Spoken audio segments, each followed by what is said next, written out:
The night the announcement was made, Cecily Hartwell stood at the edge of the Dunmore Ballroom with a glass of lemonade she had not touched, and she smiled.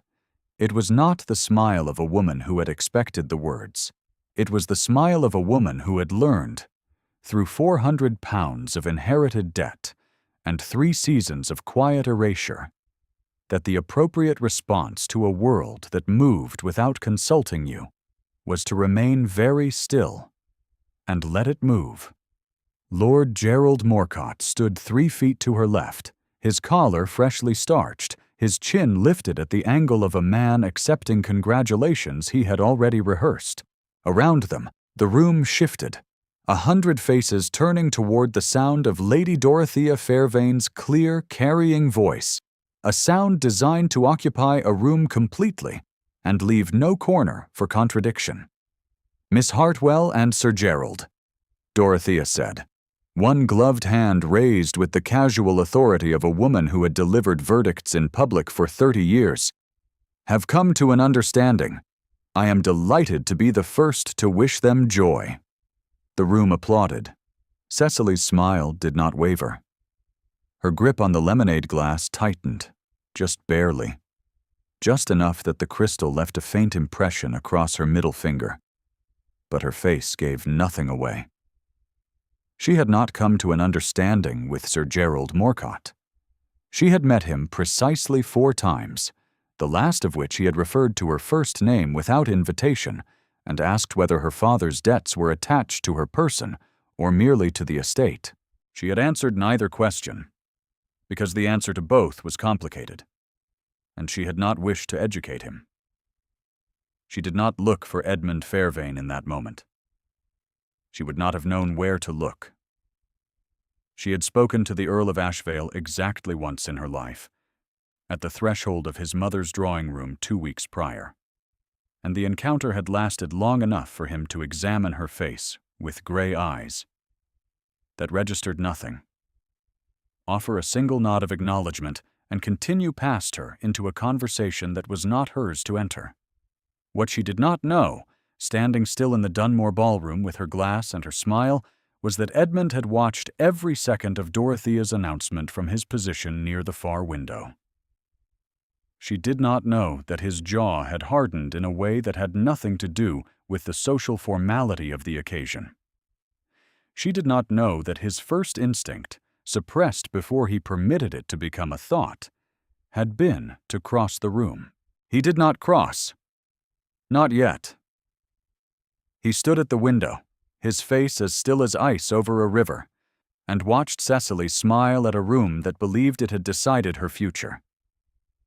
If you would like to stay close to Cecily's story as it unfolds, consider subscribing.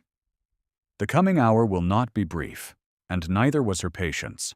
She had arrived in London 6 weeks earlier on the strength of an invitation from her cousin, Mrs. Dunmore, who had offered her a room in the Dunmore house for the season on the condition that Cecily assist with the children's management and the correspondence. It was a governess's arrangement dressed in cousin's clothing, which Cecily understood perfectly well and accepted without resentment. She was 23 years old. Her father had died in November, leaving behind him a library she loved, a house in Surrey she could not keep, and 400 pounds of debt to a solicitor named Mr. Ashby, who had written to her in January with the particular kindness of a man delivering bad news he had practiced delivering. She had sold what she could. The house had been let. The 400 pounds remained. The season was her one practical tool, not because she harbored extravagant hopes of a brilliant match, but because marriage to a man of modest means and decent character would dissolve the debt and return her to a life in which she made her own decisions. She was not romantic about this. She was clear-eyed in the way that women who have watched a household disintegrate are often clear-eyed, and she thought about love the way she thought about the summer cottage in Derbyshire her father had always meant to rent, a pleasant thing that other people seemed to arrange. She wore, to the Dunmore ball, a gown of ivory muslin that had been let out at the seams and retrimmed with pale blue ribbon that almost matched. She was aware of what it signaled. The women near her in the supper-room corridor, Lady Haverstock's daughters in yellow silk, had not needed to look twice to reach their assessment, and she had heard, quite clearly, the younger one say to the elder, "The cousin, I believe," quite without means, in the tone of someone filing information away, rather than meaning harm. She had been filed. 3 weeks before the Dunmore ball, Cecily had attended a musical evening at the Forsyth house and spent the better part of it keeping Mrs. Dunmore's youngest, a boy of 4 called Thomas, from crying through the Haydn quartet. Thomas was too young to attend, but had been brought along for reasons no one adequately explained, and he had spent the first 20 minutes in increasing distress in the supper-room corridor, overwhelmed by the noise and the lights and the unfamiliarity of strangers moving past him in voluminous skirts. Cecily had found him in the corridor because she had needed a moment herself. She sat on the floor beside him, which was undignified, and she was aware of it. And she showed him how to press his small hands flat against the wainscoting and feel the house breathing, which was something her father had once shown her in a moment of her own childhood distress, and which had no logical foundation whatsoever, and worked completely. Thomas had grown quiet. He had pressed his hands to the wall. He had looked up at her with the exhausted trust of a child who has accepted that the only alternative to trust is weeping, and she had talked to him, softly, about horses, because he had an opinion about horses that he was always glad to share. She did not hear anyone approach. She was not aware of being observed. Edmund had come down the corridor because the Forsyth musicales were invariably airless, and he had a habit, developed after Catherine's death, of removing himself to corridors and libraries and garden paths when the social weight of an evening exceeded what he could carry. He had rounded the corner and stopped. A young woman in ivory muslin sat on the floor against the wainscoting with the Dunmore child pressed against her shoulder. She was not performing comfort. She was not looking around to see whether anyone had noticed her sacrifice. She was simply there, talking about horses, her voice low and unhurried, her hand resting open on the floor near Thomas's knee, available and undemanding. Edmund stood in the shadows at the turn of the corridor for long enough that his stillness became deliberate, and he was honest with himself, in the way he had learned to be after 3 years of not being honest with himself, that he was looking at something he had not seen in a very long time. He did not name what it was. He turned and went back toward the music. What remained, without his permission, was the sound of her voice, the specific unhurried quality of it, speaking quietly to a frightened child about the habits of gray horses in autumn fields. The morning after the Dunmore ball, Cecily sat in the small breakfast room of the Dunmore house and considered her situation. Dorothea's announcement had accomplished exactly what Dorothea had intended. It had planted the expectation of the Morcott engagement in the social soil of the season as firmly as if a formal notice had been published. No notice had been published. Cecily had made no agreement, but the architecture of the social world did not require Cecily's agreement. It required only that a woman of Dorothea's standing had said the thing out loud in front of witnesses, and that Cecily had smiled and said nothing. Cecily had said nothing because she was not going to confirm a lie, and she was not going to cause a scene in her cousin's ballroom. She had trusted that the smile and the silence were a temporary holding position, not a surrender. She was revising that assessment now. The silence had been read as confirmation. Mrs. Dunmore's housekeeper had congratulated her at 7 in the morning. A note had arrived from Lady Haverstock containing the phrase, "Such a suitable arrangement," the word suitable bearing the specific weight of a woman damning with care. She was considering what to do about it when Edmund Fairvane was announced in the Dunmore drawing room. He was shown in by the footman with the muted ceremony appropriate to a peer's morning call, and he stood in the doorway in riding clothes that had seen genuine use, his hat in hand, his face wearing its customary expression of a man from whom warmth was not available for general subscription. He looked at Cecily with the gray eyes that had looked at her once before without registering anything, and she noticed this time that they registered something. "Miss Hartwell," he said, "I should like a private word." Mrs. Dunmore, who had appeared in the corridor at the sound of an earl being announced, rearranged her features with some effort and withdrew to the upper floor. The footman closed the door.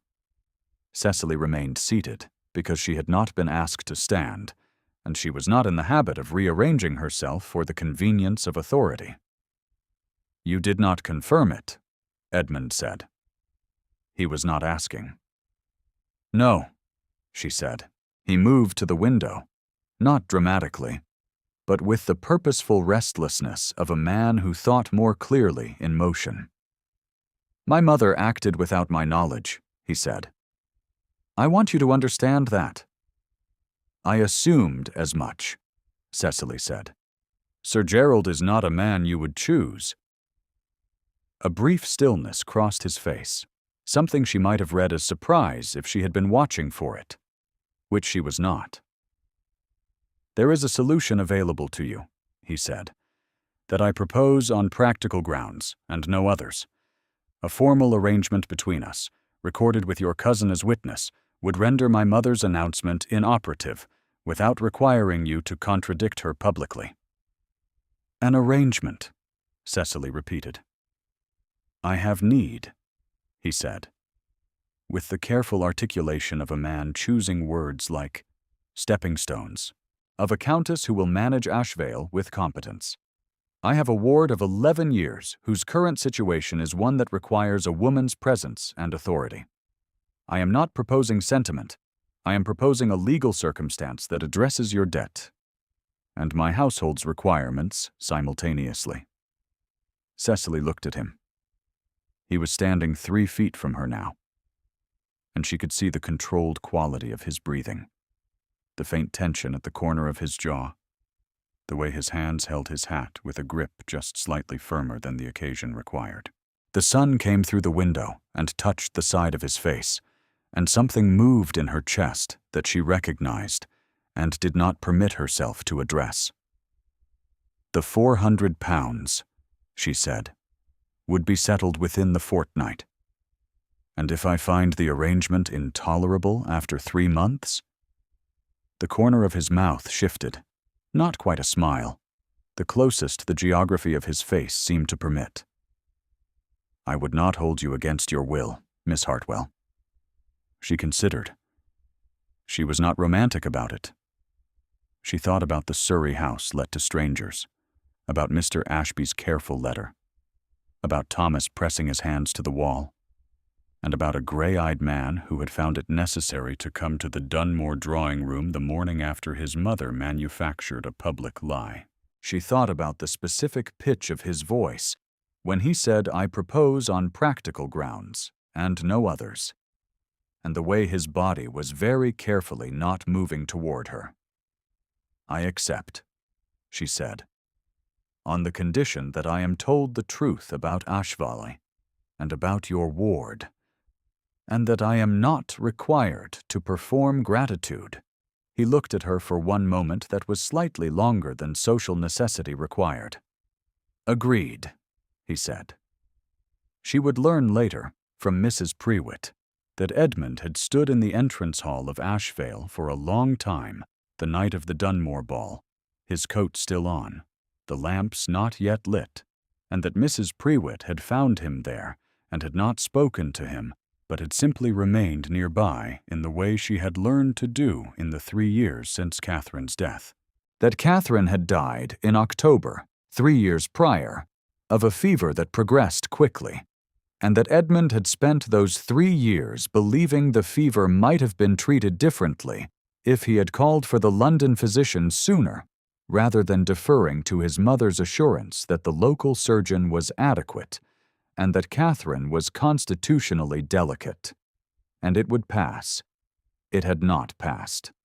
And Edmund had lived, since then, with the particular weight of a man who had trusted the wrong judgment at the wrong moment, who had let someone else's confidence override his own reading of what he saw, and who had not trusted himself with any significant decision since. He had proposed to Cecily. The thought arrived to her complete and without softening. He had made a decision without deferring to his mother, and it was her. The weeks between the proposal and the season's final assembly were not easy weeks. Dorothea received news of the arrangement with the stillness of a woman who had not expected to be outmaneuvered on her own board, and she recovered into an escalation that Cecily had anticipated and Edmund had not entirely. She began circulating, with the quiet authority of someone who had earned the right to be believed, that Cecily had in fact accepted Morcott's offer, and that any subsequent arrangement with Edmund was a face-saving invention. She said this to Lady Haverstock at a Tuesday card party. She said it to 3 separate matrons at a Thursday promenade. She said it, most pointedly, to the Honorable Mrs. Clifford Banks, who was the season's most efficient distributor of information and who had not questioned a word Dorothea Fairvane had ever spoken. The season hardened. Cecily was met, at the assemblies she continued to attend, with the specific courtesy that society extends to a woman whose situation it has decided is unfortunate, the kind of courtesy that keeps a careful distance. She noticed Miss Arabella Voss watching her from across the room at the Forsyth card evening, Arabella in pale gold silk with diamonds at her throat, her expression containing the single clause that the very beautiful and very confident always believe remains unreadable. She felt she deserved what Cecily was reaching for, and she was correct that she had been intended to have it, and she did not quite understand what had changed. Cecily did not pity her. She understood her. They were not the same thing. She was in the Ashvale estate offices one afternoon, reviewing the household ledgers at Edmund's invitation, when a solicitor's clerk arrived with a note. Edmund was in the stable yard, and Mrs. Prewitt had shown the clerk to the library anteroom, and it was Mrs. Prewitt who brought Cecily the note and stood nearby with the particular uprightness of a woman who intended to be present. The note was from Morcott's solicitor. It offered Cecily 50 guineas to formally confirm, in writing, that the Morcott engagement was genuine and predated any arrangement with the Earl of Ashvale. It was a polished note, free of explicit threat, written in the language of a man who expected that 50 guineas was a sum worth accommodating. Cecily read it twice. She folded it once and set it on the edge of the library table. "No," she said. Mrs. Prewitt said, "I will have the clerk informed, Miss Hartwell." And then, after a beat, she added, with the precise warmth of a woman who had been waiting to say something and had found her moment, "His lordship chose well." She delivered this verdict to the edge of the room and left before Cecily could decide how to receive it. The 50 guineas, and the refusal, remained between them as a quiet fact. The evening of the season's final assembly arrived with the specific cruelty of a night designed to be triumphant and therefore designed to be witnessed. The Whitmore rooms were the largest in the season's circuit, with a floor that held 250 comfortably and 300 with some pressure, and Dorothea had spent the week ensuring that the right 300 were present. She arrived with Arabella on her arm, both of them in full dress, and she made her entrance with the assurance of a woman for whom public arenas were native ground. She had also, in the 2 days preceding the assembly, arranged for it to be understood that Morcott's solicitor had in his possession a document confirming the original engagement. This was not true. The document did not exist, but the claim that it existed had been delivered with such confidence, in such specific detail, to such reliable distributors that by the time Cecily arrived at the Whitmore rooms on Edmund's arm, the story had preceded her. She knew this before she was 3 steps inside the door. She knew it from the way the room shifted, not toward her, but slightly away, that fractional social reorientation that signals a collective decision already made. She knew it from the look Lady Haverstock gave Mrs. Clifford Banks across the top of an ostrich feather fan, the particular look of 2 women who believe the outcome is settled. Edmund felt her arm stiffen against his. He did not look at her. He walked her through the threshold with a measured pace, his hand at her wrist steady and warm, and he said quietly, in the space between one step and the next, "I know." Cecily said nothing. She was looking at the room. She was calculating. Dorothea stood near the principal doorway, which was where she always stood, and she had arranged it so that anyone entering would pass within speaking distance. She wore wine-dark silk and a diamond brooch that had belonged to Edmund's grandmother, and her expression, as Cecily approached on Edmund's arm, was the expression of a woman watching a minor complication in the process of being managed. She said, with perfect courtesy, loud enough to be heard by the 6 nearest people, "Miss Hartwell, what a pleasure! We were just speaking of the Morcott arrangement, and how wise a choice it was for a young woman in your particular circumstances." The 6 nearest people heard. They turned, with the social reflex of a room trained to attend to Dorothea Fairvain's pronouncements. Cecily looked at her. And the expression she wore was the same expression she had worn at the Dunmore ball when the announcement was first made. The composed, attentive smile of a woman who has decided that the appropriate response is to remain very still, and whose stillness is, this time, something entirely different. Edmund released Cecily's arm. He stepped forward, one step that carried more weight than its distance implied, and the room did what rooms always did when Edmund Fairvain moved through them. It attended. The conversations nearest them thinned and ceased. Lady Haverstock lowered her fan. Miss Voss, arranged to Dorothea's right in pale gold, went very still. He did not look at his mother. He turned to face the room. And his voice, when he spoke, carried the quality of a man who had made a decision and found no difficulty living in it. "Miss Hartwell," he said, "has consented to become the Countess of Ashvale." He paused, 1 beat, the length of a breath. "I should be grateful if you would welcome her accordingly." The room was silent for a moment that had a physical weight to it. Mrs. Prewitt was not in the ballroom. She was not the sort of personage who attended Whitmore assemblies. She had arrived, however, in the corridor outside the supper room, accompanying Edmund's ward, a girl of 11 named Clara, who had been permitted to observe the early portion of the evening. And she spoke now, clearly, to the footman stationed at the corridor door, loud enough to be heard by the 3 matrons standing nearby. Miss Hartwell refused Sir Gerald's solicitor's 50 guineas, she said, as though reporting a household fact requiring no special emphasis. 3 witnesses to it. The 3 matrons looked at one another. The information traveled the specific velocity that accurate information always travels through a room that has been prepared by inaccurate information to receive it. Dorothea did not move. She stood very straight, in her wine-dark silk and her grandmother diamond, and something altered in her face. Not a collapse, nothing theatrical, but a shift. The shift of a woman whose confidence has been organized around a specific structure, and who is watching. With the precision of someone who has always been very perceptive about these things, that structure lose its bearing wall. She understood what had happened. She understood it with the completeness of a woman who had spent 30 years being right about social mechanisms because she could see that this one had been used against her. Edmund had not deferred.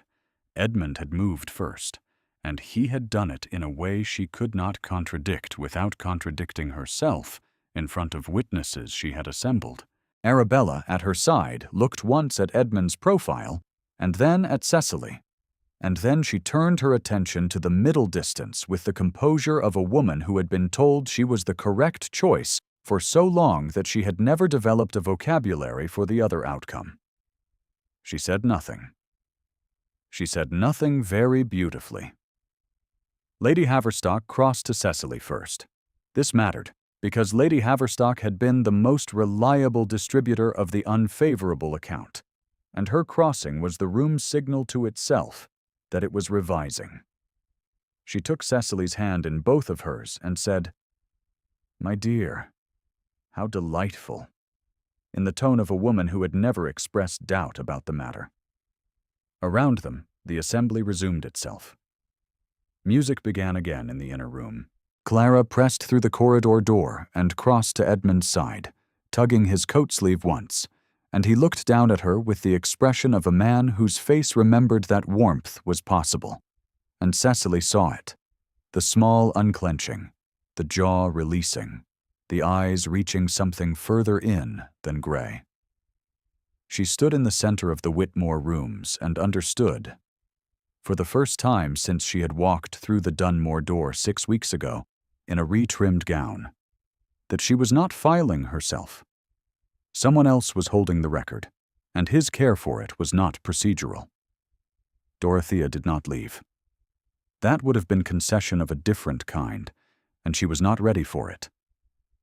She moved instead to the far edge of the room, near the window she had once occupied, as though the window itself belonged to her, and she stood there with her shoulders very correct and her fan open. She spoke to no one for 20 minutes. She was not humiliated, not publicly, not beyond the calibrated measure of being seen to be wrong by the people who had trusted her assessment. She would, Cecily expected, recover some version of herself by morning, but it would be a different version, organized around a different calculus, one that had absorbed the knowledge that Edmund Fairvane had learned to trust his own judgment. This was, Cecily thought, the most that could honestly be asked of the situation. Edmund found her by the supper-room window an hour later, after Clara had been returned to Mrs. Prewitt, and the room had settled into the rhythm of an evening no longer organized around a verdict. He stood beside her, not too close, but close enough that she was aware of his arm near her shoulder, the warmth of him at that distance, the particular quality of a large man managing his presence with care. "She will not move against you again," he said quietly. "I know," Cecily said. She was looking at the garden below the window, lit by the lanterns strung along the balustrade for the evening. "She is not cruel. She is organized around being correct. She will reorganize." He looked at her. She felt it without turning. "You are more generous than I am," he said. "I had the advantage of not being her child," Cecily said. He was quiet for a moment that felt like several breaths, and then he said, very low, "She was not wrong about everything. Catherine was delicate. The fever moved faster than I had expected." He paused. "She was wrong about the physician." Cecily turned to look at him then, because the sentence had arrived with the weight of something that had been carried a long time. His face was in partial shadow, the line of it precise against the lantern light, and she could see what it cost him to have said the words in that order, to have located the two truths at once, and allowed them both to exist. 3 years is a long time to carry a physician's absence, she said. "Yes," he said. "Just that." She did not tell him he was not to blame. She did not think he would believe it. And she did not think the belief was the point. The point was that he had said it to her, which was something he had apparently not said to anyone, and she would not diminish it by dispensing an absolution she had not been asked to provide. They stood at the window for another few minutes. Below, a carriage pulled up at the end of the drive, and the lanterns moved in a light wind off the park. And the music from the inner room reached them as a thread of sound, faint and warm. "Shall we go?" Edmund said, "before my mother decides she has recovered sufficiently to give a second opinion?" Cecily took the arm he offered. They were quiet in the carriage. Not the silence of two people who have nothing to say, but the particular silence of two people who have said enough for one evening and are allowing it to settle. The carriage lamps threw warm light against the interior walls, and outside the window the city thinned gradually into the dark of the road north, and then the road north became the long drive of Ashvale as the first snow of the year began to fall, tentative and thin. Barely a suggestion of snow, the kind that never commits to anything and manages nonetheless to change the look of the world. Ashvale appeared as a shape first, the massing of stone against the dark sky, and then as light, 3 windows lit on the upper floor where Mrs. Prewitt had left lamps burning. The carriage stopped. Edmund handed her down onto the drive, and she stood for a moment looking up at the house she had not yet learned to read, the windows she did not yet know, the stone she had not yet claimed by daily familiarity. Snow touched her upturned face and dissolved. Inside, Edmund dismissed the footman with a word and carried one of the hall lamps himself up the stairs to the east gallery, where Catherine's portrait had hung since the year of their marriage. It was a good portrait. A fair woman in green silk, painted with the care of a husband who had loved her specifically and correctly, and had not been enough to keep her. Edmund stood in front of it for a moment, the lamp in his hand, his face carrying something that was not grief exactly. Not anymore, but was the memory of the shape grief had made in him, now containing something else. Something that had not been there 3 years ago, or 6 weeks ago, or even this morning. He turned the portrait to face the wall. He did not hide it, did not remove it, did not pretend it had not been there. He simply turned it, with both hands, to face the wall. It was a practical gesture, and also a precise one. The kind of thing a man does when he has decided that the past should not stand with its face toward the door through which the future will walk. Clara appeared at the end of the gallery in her nightgown, because Clara had not, in 11 years of life, developed the instinct for staying in her room when interesting things were happening. She looked at Edmund, and then at the turned portrait, and then at Cecily, with the clear-eyed assessment of a child who categorizes adults efficiently. "Mrs. Prewitt said you would be home before the snow got heavy," Clara said, and she was right. "She usually is," Edmund said. Clara studied Cecily for another moment. "You sat on the floor with Thomas Dunmore," she said, with the matter-of-fact quality of a child whose sources of information are comprehensive and unverifiable. "I did," Cecily said. "He told me about the horses," Clara said. "He said you knew about the gray ones." She considered. "We have gray ones, in the lower paddock." And then, having completed her assessment and found it satisfactory, she turned and went back to her room. Edmund looked at Cecily. The gallery was quiet around them, the lamps making their modest claim against the dark. The snow outside the window falling now, with more commitment, laying a thin white silence over the Ashvale drive. Somewhere below them, in the kitchen passage, Mrs. Prewitt was moving, the sound of her footsteps familiar and unhurried, the sound of a house that had been kept waiting for something it had now received. He extended his hand, palm up, an offering without demand, the way a man holds out his hand to a frightened animal, or a tired child, or a woman who has been requiring no one's help for so long that the gesture itself is the communication. Cecily looked at it. She placed her hand in his. They stood for a moment in the east gallery of Ashvale, while the snow came down outside the window.